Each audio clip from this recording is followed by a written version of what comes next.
거룩하신 하나님, 하루의 시작을 말씀과 기도로 시작하게 하심 감사합니다. 이 새벽 하나님 말씀을 깊이 묵상하며 기도할 때에 하나님의 임재와 말씀의 깊은 은혜를 경험하게 하옵소서. 거룩하신 그리스도 예수님의 이름으로 기도드립니다. 아멘. 오늘 우리에게 주신 하나님 말씀은 역대하 13장 1절에서 14장 1절까지입니다. 역대하 13장 1절에서 14장 1절까지의 말씀입니다. 말씀 제목은 여호와와 싸우지 말라입니다. 솔로몬 제국의 영광이 무너지면서 북이스라엘과 남유다로 분열됩니다. 북이스라엘은 솔로몬의 신하 여로보암이 불법적인 방법으로 왕권을 잡았고, 남유다는 다윗의 혈통인 르호보암이 왕이 됩니다. 이렇게 갈라진 북이스라엘과 남유다의 관계는 어떠했을까요? 12장 15절 끝에 보면 르호보암과 여로보암 사이에 항상 전쟁이 있었다고 합니다. 두 자매 나라의 갈등이 역사의 흐름 속에 지속되었던 것입니다. 평생 긴장 관계 속에서 전쟁으로 가득했던 르호보암의 시대는 평화로웠던 솔로몬의 시대와는 극적인 대조를 이룹니다. 르호보암은 17년 동안 나라를 다스리고 다윗성에 묻힙니다.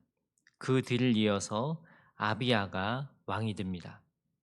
르호보암에 이어 그 아들 아비야가 유다의 왕위에 오르자 남왕국과 북왕국 사이에 계속되어 온 갈등이 표면화됩니다. 오늘 말씀을 보면 유다의 아비야와 이스라엘의 여로보암 사이에 전쟁이 일어났다고 합니다. 이 전쟁에서 유다는 수적으로 열세였지만 여호와를 의지함으로 전쟁에서 승리합니다.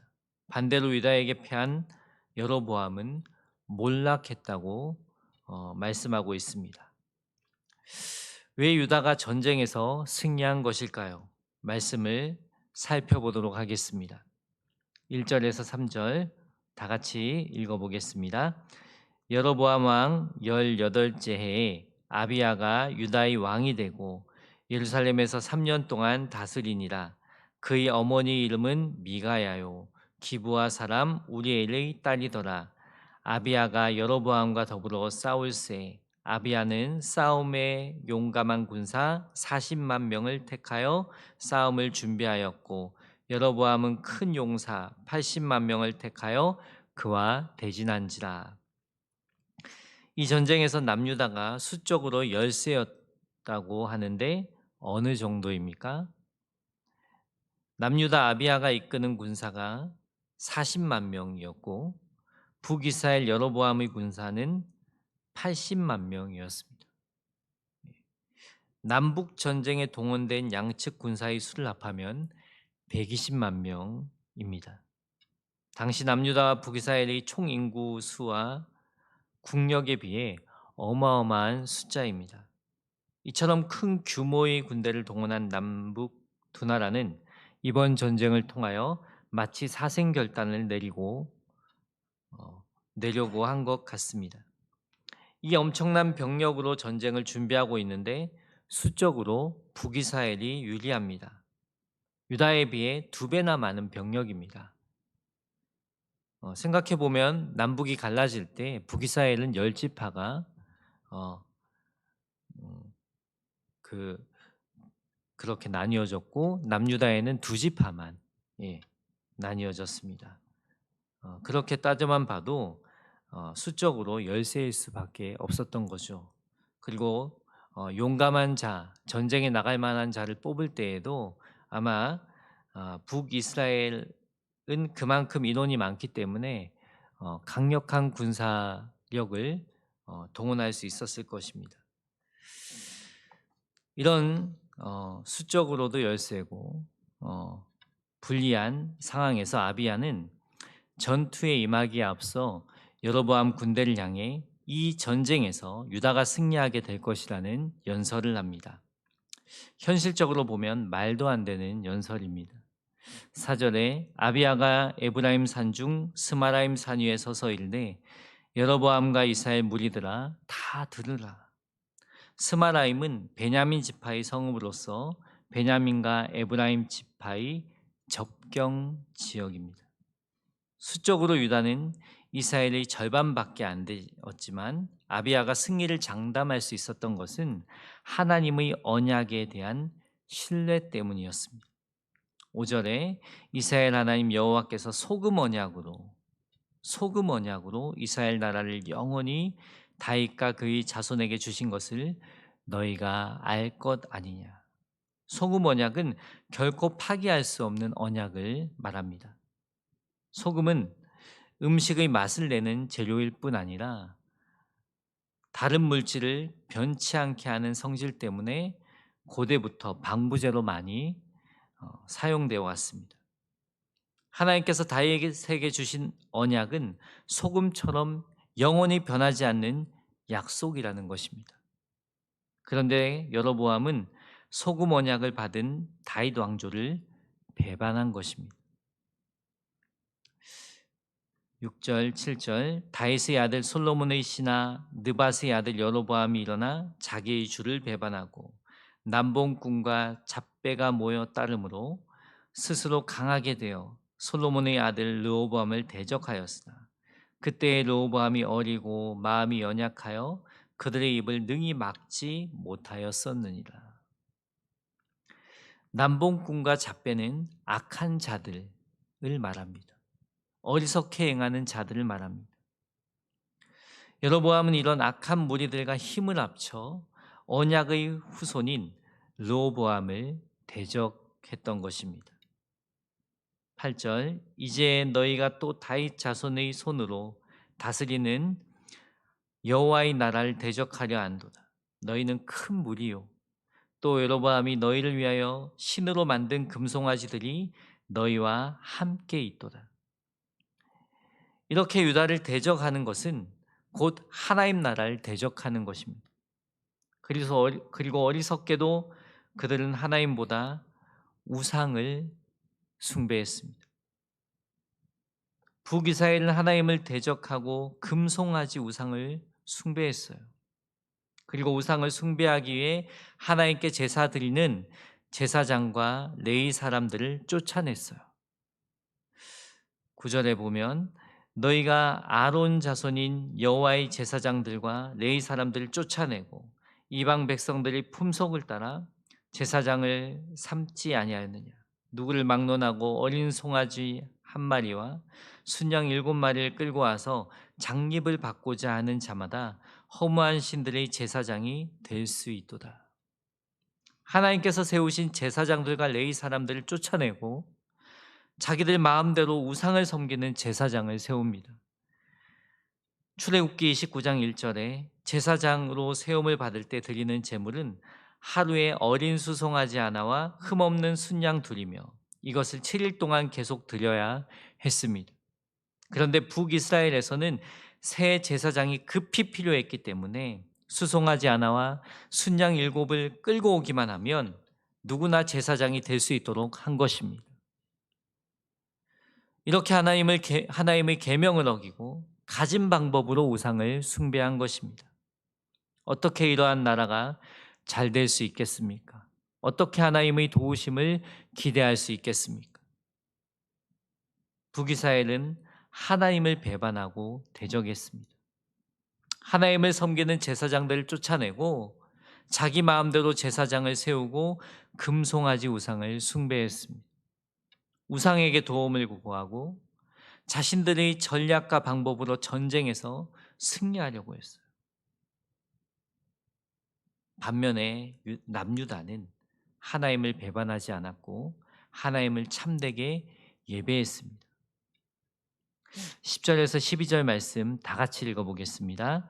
우리에게는 여호와께서 우리 하나님이 되시니 우리가 그를 배반하지 아니하였고 여호와를 섬기는 제사장들이 있으니 아론의 자손이요 또 레위 사람들이 수종들어 매일 아침 저녁으로 여호와 앞에 번제를 드리며 분향하며 또 깨끗한 상에 진설병을 놓고 또 금 등잔대가 있어 그 등에 저녁마다 불을 켰나니 우리는 우리 하나님 여호와의 계명을 지키나 너희는 그를 배반하였느니라.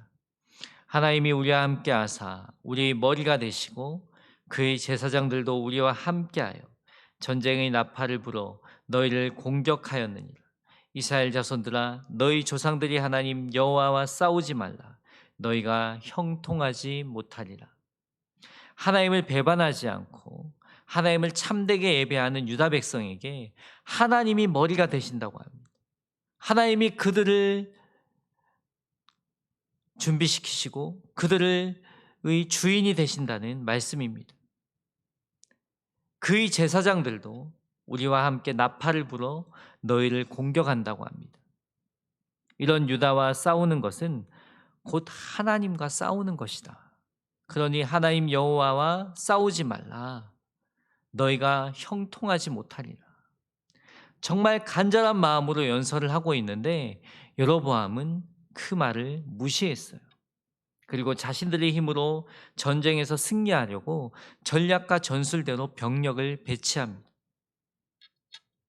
그 말씀이 13절 말씀입니다. 여로보암이 유다의 뒤를 둘러 복병하였습니다. 그 앞에는 이스라엘 사람들이 있고 그 뒤에는 복병이 있느니라. 복병을 두어 유다를 앞뒤로 포위했어요.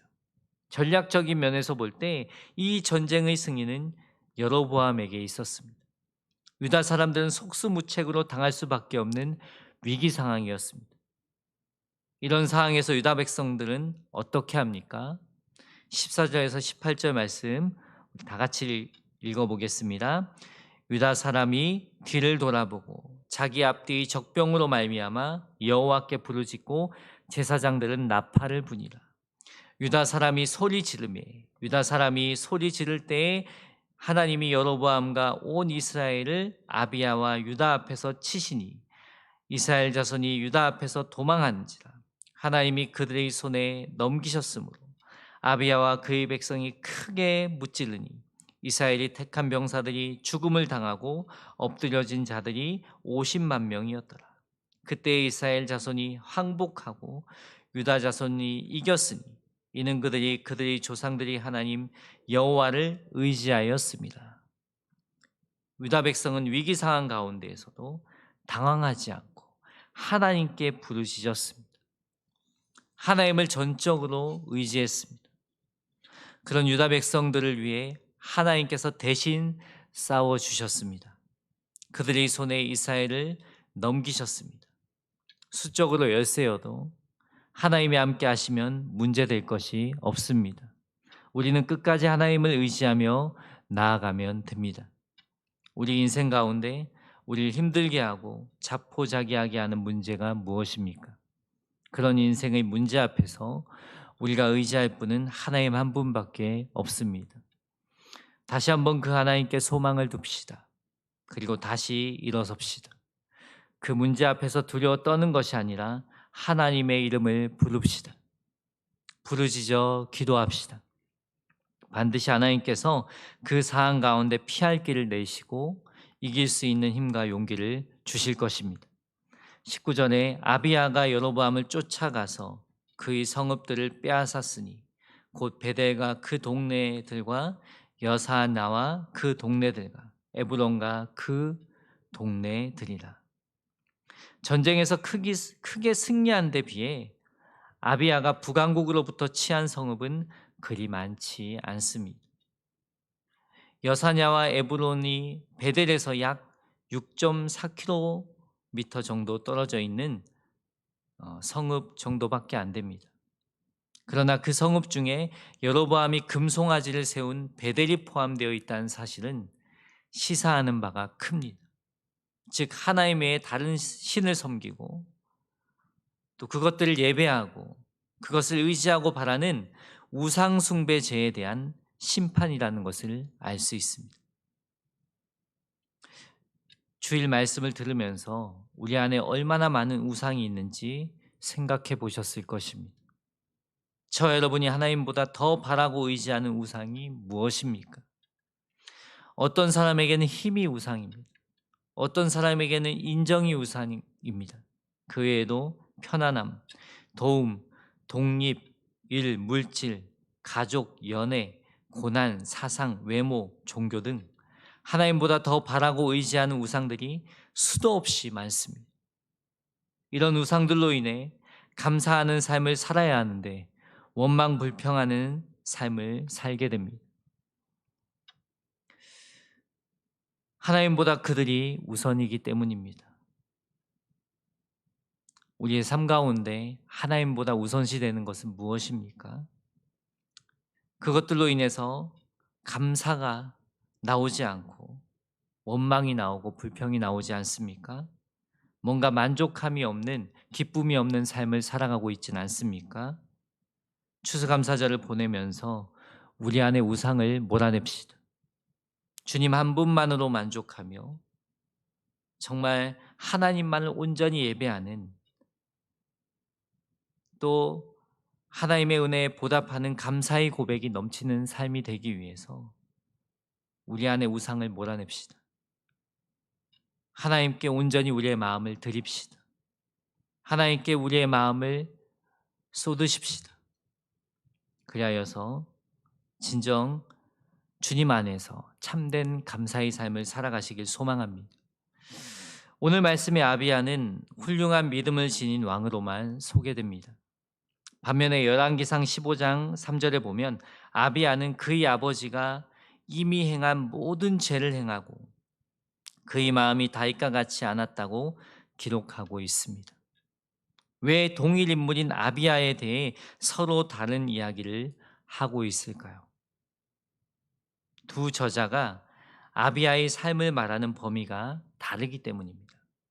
열왕기 저자는 아비야의 삶 전체를 이야기했습니다. 아비야의 삶의 전반을 보면 결코 하나님을 잘 섬기는 왕이 아니었기 때문입니다. 그에 반해 역대기는 그와 여로보암 사이에 있었던 전쟁 이야기로만 범위를 제한합니다. 그래서 역대기에서는 평가가 나쁘지 않습니다. 만약 역대기 저자가 아비야의 삶 전체를 기록했다면 부정적인 평가가 내려졌을 것입니다. 오늘 말씀만 놓고 봤을 때 아비야는 참으로 위대한 신앙인으로 비춰집니다. 하지만 여기서 주목할 것은 아비야의 어떠함이 전쟁의 승패를 좌우한 것이 아니라 또 아비야의 공로가 또 그를 따르는 백성들의 그런 순종으로 인해서 승패가 좌우된 것도 아닙니다. 이것은 그의 고백대로 하나님께서 다윗과 맺은 언약을 신실하게 행하셨음을 보여주는 것입니다. 약속을 주신 분의 신실하심으로 인해 승리한 것입니다. 추수감사절을 보내면서 한 해의 삶을 되돌아봅시다. 우리의 삶을 되돌아보면 하나님의 은혜에 감사하지 않을 수 없습니다. 정말 나의 어떠함이 아니라 하나님의 은혜로 우리가 이 자리에 있는 것입니다. 우리는 다 알 길 없지만 하나님께서 우리 삶 가운데 놀라운 일을 행하셨습니다. 이미 행하셨습니다. 앞으로도 행하실 것입니다. 놀라운 은혜로 함께 하십니다. 그 신실하신 하나님을 바라보며 오늘도 하나님만 의지하고 바라며 사시길 예수님의 이름으로 축복합니다. 다 같이 기도하겠습니다. 사랑의 주님, 우리 삶 가운데 늘 함께 하시고 우리를 이끌어 주시는 신실하신 하나님이 계시기에 연약한 투성이인 우리가 지금까지 살아올 수 있었음을 고백합니다. 그 하나님의 은혜를 생각할 때 감사해야 할 일이 넘치는 삶을 살게 하옵소서. 하나님의 은혜를 생각하며 감사하는 삶, 감사를 표현하는 삶을 살아갈 수 있도록 인도하옵소서. 어떤 상황 가운데에서도 당황치 않고 자포자기하지 않게 하시고 신실하신 하나님을 의지하며 기도하는 굳건한 믿음과 용기를 주옵소서. 이 시간 귀한 예물 드린 손길이 있습니다.